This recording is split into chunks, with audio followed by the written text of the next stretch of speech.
Hai guys, kami kelompok 7 akan menerangkan mengenai masa pemerintahan Presiden Abdul Rahman Wahid. Abdul Rahman Wahid atau yang biasa kita sapa dengan Gus Dur adalah tokoh muslim dan pemimpin politik yang menjadi Presiden Indonesia yang keempat dari tahun 1999 hingga 2001. Presiden Gus Dur memiliki banyak kontroversial selama jabatannya. Ia pernah membubarkan Departemen Sosial dan Departemen Penerangan, bahkan mengancam mengeluarkan dekret pembubaran DPR di akhir periode jabatannya. Karena menurutnya, DPR hanya seperti taman kanak-kanak. Gitu aja kok repot, itu adalah ungkapan beliau yang paling kita kenal. Untuk lebih jelasnya, yuk simak penjelasan berikut. Pemilihan Presiden dan Wakil Presiden tahun 1999 dilakukan pada sidang paripurna melalui pemungutan suara anggota MPR. Abdul Rahman Wahid berhasil memenangkan pemilihan suara dan secara resmi terpilih menjadi Presiden Indonesia yang keempat pada tanggal 20 Oktober 1999. Sedangkan Megawati terpilih menjadi Wakil Presiden dan dilantik pada 21 Oktober 1999. Untuk menjalankan pemerintahannya, Presiden Gus Dur membentuk kabinet yang diberi nama Kabinet Persatuan Nasional. Lalu, kebijakan apa saja yang dapat ditetapkan oleh pemerintahan Presiden Gus Dur, serta bagaimana berakhirnya pemerintahan Presiden Gus Dur? Ayo kita bahas satu persatu. Kebijakan Presiden Gus Dur dalam bidang hukum dan pemerintahan. Di awal pemerintahannya, Gus Dur membubarkan Departemen Penerangan dan Departemen Sosial dengan tujuan perampingan struktur pemerintahan. Pembubaran dua departemen ini diiringi dengan pembentukan departemen baru, yaitu Departemen Eksplorasi Laut. Melalui keputusan Presiden nomor 355 tahun 1999 tanggal 23 November 2006. Namanya berubah menjadi Departemen Kelautan dan Perikanan melalui keputusan Presiden nomor 165 tahun 2000. Pembentukan departemen ini dinilai strategis mengingat Indonesia menyimpan kekayaan sumber daya alam di laut yang belum mendapat perhatian khusus dari pemerintahan sebelumnya. Selanjutnya, kebijakan amandemen Undang-Undang Dasar 1945 pada masa pemerintahan Presiden Gus Dur, MPR melakukan amandemen terhadap Undang-Undang Dasar 1945 pada 18 Agustus 2006. Amandemen ini sesuai dengan agenda reformasi yang berkaitan dengan susunan pemerintahan pusat, provinsi, kota, dan kabupaten. Kebijakan selanjutnya memisahkan TNI dan Polri. Teman-teman sudah tahu pada masa Orde Baru TNI dan Polri disatukan dalam satu institusi, yaitu Angkatan Bersenjata Republik Indonesia atau ABRI. Kemudian pada masa pemerintahan Presiden Gus Dur, TNI dan Polri dipisahkan agar fokus pada masing-masing fungsinya. Polri difokuskan untuk menjaga keamanan dan ketertiban masyarakat, sedangkan TNI untuk menjaga kedaulatan dan pertahanan negara. Kebijakan selanjutnya adalah menyelesaikan berbagai kasus korupsi, kolusi, dan nepotisme pada tanggal 6 Desember 1999. Presiden Gus Dur kembali membuka kasus-kasus KKN pada masa Orde Baru. Hasilnya, Soeharto ditetapkan sebagai terdakwa terkait korupsi di berbagai yayasan yang dipimpinnya. Kebijakan pemerintahan Presiden Gus Dur dalam bidang hak asasi manusia. Presiden Gus Dur dikenal sebagai Bapak Pluralis.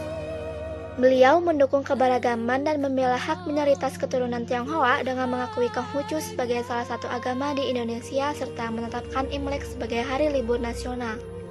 Melalui keputusan Presiden nomor 6 tahun 2000 mengenai pemulihan hak-hak sipil penganut agama Konghucu. Selain itu, Presiden Gus Dur juga mengubah nama Papua. Pada masa pemerintahan Orde Baru, wilayah ini diberi nama Irian Jaya. Akhirnya, pada tanggal 1 Januari tahun 2000, secara resmi Presiden Gus Dur mengembalikan nama Papua. Berakhirnya pemerintahan Presiden Gus Dur. Jatuhnya pemerintahan Presiden Gus Dur merupakan akumulasi dari berbagai gagasan dan kebijakan Gus Dur yang kontroversial. Memang selama menjadi presiden, Gus Dur dikenal sering mengeluarkan gagasan yang kontroversial. Salah satunya adalah gagasan untuk mencabut TAP MPRS nomor 25 tahun 1966 tentang larangan Partai Komunis Indonesia. Gagasan tersebut ditentang oleh berbagai kalangan sehingga Gus Dur mengurungkan niatnya untuk membawa gagasan tersebut ke sidang tahunan MPR. Presiden Gus Dur kembali ditentang ketika memiliki gagasan untuk melakukan kerjasama perdagangan dengan negara Israel. Seperti yang teman-teman tahu, Israel adalah negara yang menjajah dan melakukan banyak pelanggaran HAM terhadap Palestina.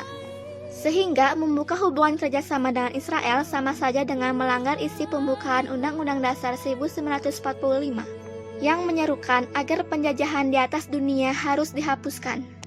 Selain itu, Presiden Gus Dur mengangkat Kapolri baru tanpa persetujuan DPR. Hal-hal kontroversial inilah yang membuat hubungan Gus Dur dengan DPR dan bahkan beberapa menteri dalam kabinetnya pun kurang harmonis. Kepercayaan masyarakat terhadap Presiden Gus Dur semakin menipis ketika Presiden Gus Dur diduga terlibat dalam kasus Bulogate dan Burnegate. Teman-teman, ada yang sudah pernah mendengar tentang dua kasus tersebut?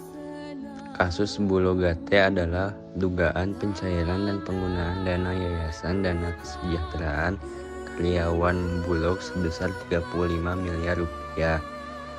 Sedangkan kasus Burnegate adalah dugaan penggunaan dana bantuan Sultan Brunei Darussalam sebesar 2 juta dolar Amerika Serikat.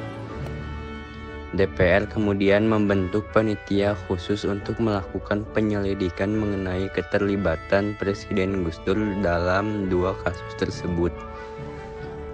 Pada 1 Februari tahun 2001, DPR menerima dan menyetujui hasil kerja Pansus. DPR kemudian mengeluarkan memorandum sebagai peringatan kepada Presiden Gus Dur mengenai pelanggaran UUD 1945 Pasal 9 tentang sampah jabatan serta pelanggaran terhadap TAP MPR nomor 11 tahun 1998 tentang penyelenggaraan negara bebas KKN. Namun Presiden Gus Dur tidak menerima isi memorandum tersebut. DPR pun mengeluarkan memorandum kedua dalam rapat paripurna DPR pada 30 April. Namun pada 28 Mei tahun 2001, Jaksa Agung Marzuki Darusman mengumumkan bahwa Presiden Gus Dur tidak terbukti terlibat dalam kedua kasus tersebut. Hubungan Presiden Gus Dur dengan DPR semakin tegang ketika Presiden Gus Dur memberikan ancaman kepada DPR. Jika DPR melaksanakan sidang istimewa MPR, maka Presiden Gus Dur akan mengeluarkan dekret yang berisi percepatan pemilu, yang artinya akan terjadi pergantian anggota DPR. Namun akhirnya pada 21 Juli tahun 2001, atas permintaan DPR, MPR pun menyelenggarakan sidang istimewa yang dipimpin oleh Ketua MPR Amin Rais dengan agenda memberhentikan Gus Dur dari jabatan kepresidenan. Di sisi lain, Gus Dur menegaskan tidak akan mundur dari jabatan sebagai Presiden Republik Indonesia. Merasa posisinya terancam, Presiden Gus Dur kemudian mengeluarkan dekret presiden pada tanggal 22 Juli tahun 2001. Dekret presiden yang dikeluarkan Presiden Gus Dur berisi 1. Membekukan DPR MPR Republik Indonesia. 2. Mengembalikan kedaulatan ke tangan rakyat. 3. Membekukan Partai Golkar. Namun isi dekret tersebut tidak dilaksanakan terutama karena TNI dan Polri yang diberhentikan Gus Dur untuk mengamankan langkah-langkah penyelamatan dirinya untuk tidak melaksanakan tugasnya. Menurut Panglima TNI Widodo AS, sejak Januari tahun 2001, baik TNI maupun Polri konsisten untuk tidak lagi melibatkan diri dalam politik. Hal ini semakin melancarkan MPR untuk melanjutkan sidang istimewa. Pada saat itu, seluruh anggota MPR yang hadir setuju untuk memberhentikan Gus Dur dari jabatan kepresidenan. Gus Dur dianggap telah melanggar haluan karena tidak hadir dan menolak untuk memberikan pidato pertanggungjawabannya dalam sidang istimewa MPR. Dengan demikian, MPR memberhentikan Gus Dur atau Abdurrahman Wahid sebagai Presiden Republik Indonesia. MPR kemudian mengangkat Wakil Presiden Megawati Soekarno Putri sebagai Presiden kelima Republik Indonesia pada tanggal 23 Juli tahun 2001.